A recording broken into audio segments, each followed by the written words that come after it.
I get a lot of questions about my drum kit. So today I'm talking you through my custom built Jobecky Electronic Drum Kit.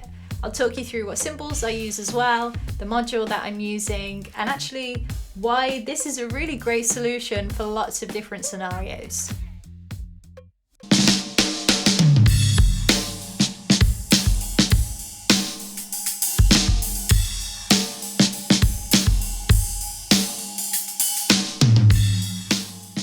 If you've just found my channel, hi, my name's Emma McGann. I'm a singer-songwriter and a streamer, and this is my studio where I write, create, and stream a lot of the time. So let me talk you through exactly what this kit is. I knew that I wanted to build something custom, so in my research I found a company called Jobecky. They're a UK-based company and they specialize in building custom electronic kits for use on stage or for use at home for practicing, whatever you need it for. One of the biggest things that sold this kit to me was the customization that Jobecky offered. What was really special about that to me was that I could allow my audience to design my kit for me, because they're the people that made this purchase happen. And I threw up a poll in my Discord and asked my audience to design my shells, and this is how they came out. This beautiful ocean spray design that you see on the shells just fits in so well with the treehouse theme. This was definitely meant to be a set piece for the jungle as well, and it just looks so perfect, so perfect. My audience came together and made it happen. They knew how much I wanted my own kit for all of these years, and they did it for me. I love the design. I love just being able to come in here and play whenever I want. It's just wild. It's what I've always dreamt of since I was a kid, in my living room playing on a pillow with chopsticks in front of Kerrang TV, okay? It's just a dream. So yeah, thanks again if you're one of the people that made it happen. So yeah, with Jobecky, they allow you to customize your shells. I believe this is a vinyl wrap that they do, and you can pick from their kind of preset catalog of lots of different typical designs for shells, or you can send them a JPEG that you like and they will put it on a vinyl wrap. Before you know it, you got yourself a Danny DeVito kick drum or whatever you want. Another thing that I love about Jobecky, and anybody who plays an electronic drum kit, you will rejoice at this. They have a wire-in-wire system. Because you have this big beautiful acoustic kick drum, you also have room for cable management within.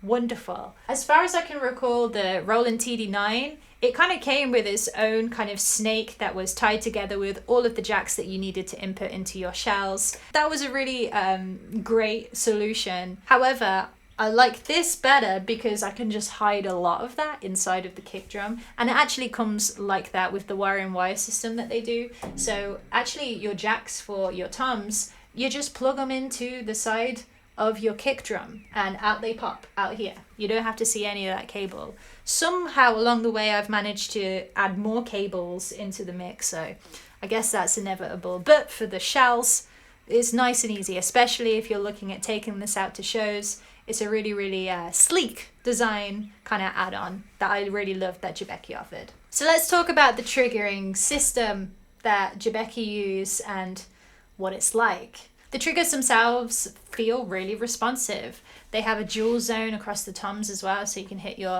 mesh heads and your rims too. The feel of the mesh feels like what you would typically expect of most electronic drum kits.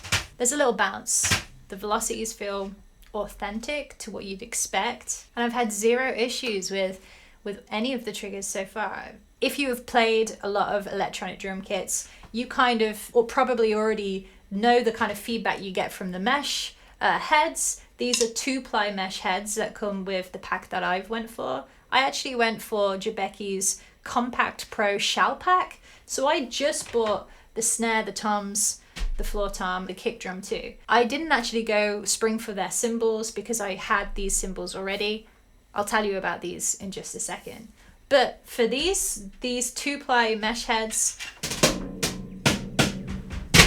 not far off from your Roland TD9 mesh heads in that. A little bouncier than an acoustic kit, but that is what is to be expected from any electronic drum kit. One thing that I don't love about most electronic kits is that kind of lack of authentic look, you know? So like This really sold it for me, the kind of depth of the shells and having that full-size kit feel. Although Roland do have some options now, they've developed some options over the years that do feel a lot more kind of authentic to an acoustic kit.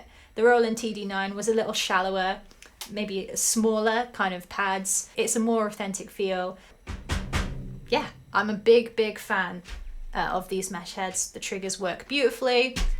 Let me tell you about the cymbals. So these are the Zildjian L80 Low Volume cymbals. 80% quieter than your average cymbal. I think these are kind of the next design on from Zildjian's Gen 16s, if you're familiar with those. We used to have them on the Roland TD9 kit, and they were great too. They came with like a mic capsule that would sit underneath the bowl of the cymbals. However, these have no triggers, don't come with their own microphones or anything like that. Come as they are, I've mic'd these up. Do not use these for recording at all, but I do mic them up for when I'm drumming on stream, so that's why you see mics here. I'm using a Slate ML2 on the hi-hat and just some cheap pencils that we found on Thomann, I think, just for the crash and the ride. So the L80s are riddled with holes, and this detracts the mass of the cymbal and is also the reason why you get a lot less volume, 80% less volume in fact, which is pretty wild.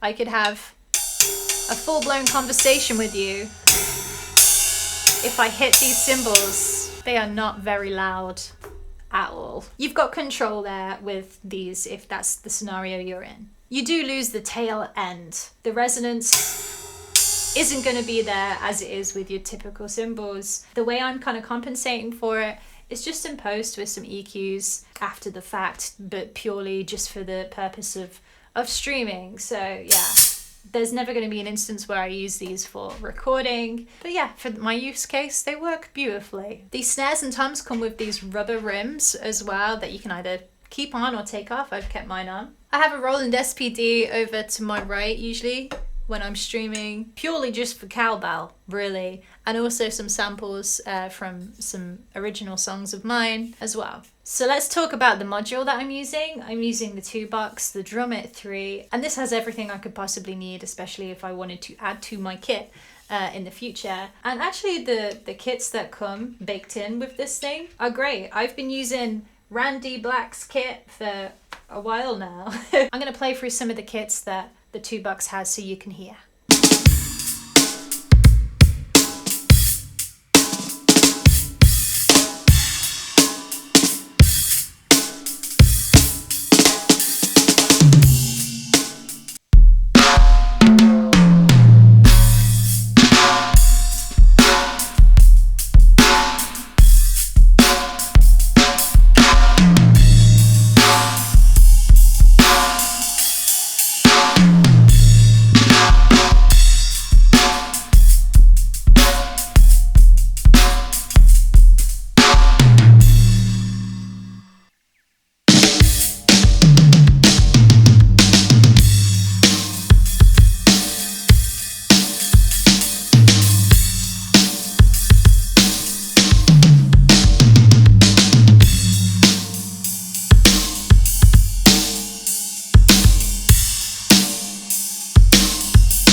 If you haven't got a brain to your beast yet, Jobecky also do modules, and their kits are actually compatible with most drum modules out there. So Roland, Alesis, 2-box, whatever you've got going on. And if you haven't got anything going on, then they also have those as well. A lot of people who aren't necessarily familiar with like electronic drum kits basically assume that this is what they would assume to be an acoustic kit, right? So they take one look and they're like, wow, that's going to be loud.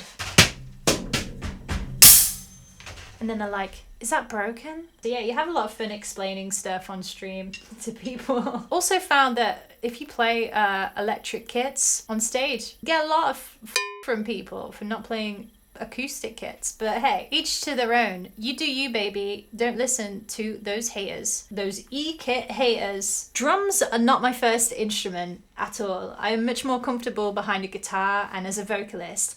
However, there has always been a secret love bubbling under the surface for me since I was a kid. Back then, it was way too unrealistic for me to have a kit of my own in the situation we were in. It would not have been realistic or courteous to drag an acoustic kit up 3 flights of stairs with all the neighbours that we had back then. So it's not something I actually pursued as a teenager. Over the years I was in covers bands and we actually ended up getting the Roland TD9 electronic kit. So I kind of got used to that. Even though I was the vocalist in the band, every time the drummer would go out of the room for a break, I would be on that throne trying to get as much practice in as I could because I didn't have a drum kit. So point being, I always knew that I wanted my own kit. And I always knew that it would probably benefit me the most to have an electronic kit of my own for the purposes that I need one for. One of the greatest things about having this kit is just having a tactile option other than a MIDI keyboard to throw down rhythm ideas for a song. I much prefer getting behind the kit and laying down something than tapping on a keyboard, which is fine, I can do that as well, but I want to get behind the kit, you know, I want to smash some things. I find a more authentic feel for the groove of what a song is if I'm sat behind the kit, you know? The reason we used to use the Roland TD9 in the covers band that I used to be in, this is way back in like 2010, I think. We wanted to replicate the exact drum kit sounds that particular songs would use, so it sounded as close to the song as possible. And yeah, it was the same for my own kind of original music pop band as well. So yeah, electronic kits have their place on stage, not just for practice at home, okay? They have their place there too. I could get away with having an acoustic kit in this room if I really wanted to, but there's reasons why I much prefer this electronic kit. The flexibility of me just being able to build my own kit sound and having multiple kits for me to choose from is wonderful and is what I kind of prefer. And also because drums is my secondary instrument, I couldn't really justify shelling out a lot of money on an acoustic kit. It wouldn't make sense for me. It would if I was constantly out performing live as well, but I'm not necessarily doing that. So this is why an electronic kit worked for me in my scenario. I hope this video has been insightful. If you have any questions about this kit, the cymbals, the module, anything, please let me know and I'll do my best to answer any questions you have. If you want to see me behind the kit, you can jump through to my Twitch streams. I go live there 4 times a week, Mondays, Wednesdays, Fridays, Sundays, almost all of the days. Thank you very much to these beautiful Patreon patrons. You guys are the best, and you can hear the kit on some demos that I've shared over there last year. So yeah, go check it out and I'll see you on the next one. Bye.